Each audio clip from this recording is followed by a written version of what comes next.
আওয়ামী লীগ নির্বাচনে অংশ নিতে পারবে না, ব্রিটিশ সঙ্গে বৈঠকে প্রধান উপদেষ্টা। সন্ত্রাস বিরোধী আইনে দলটির কার্যক্রম স্থগিত, নিবন্ধনও বাতিল। স্বাক্ষরিত জুলাই সনদ বাস্তবায়নে বিএনপি অঙ্গীকারাবদ্ধ, বললেন সালাউদ্দিন আহমদ। ধর্মের নামে একটি দল নির্বাচনী বৈতরণী পার হতে চায়।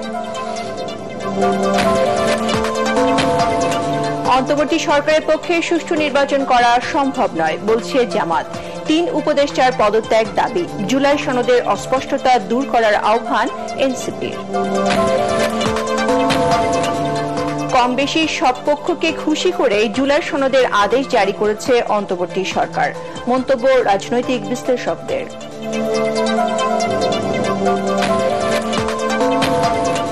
এবং 26 টুকরো করে লাশ গ্রামে ফেলে যাওয়া আশরাফুলের খুনিদের ধরতে পুলিশের অভিযান। পলাতক বন্ধু জরেজ মিয়া হত্যাকাণ্ডে জড়িত, অভিযোগ পরিবারের।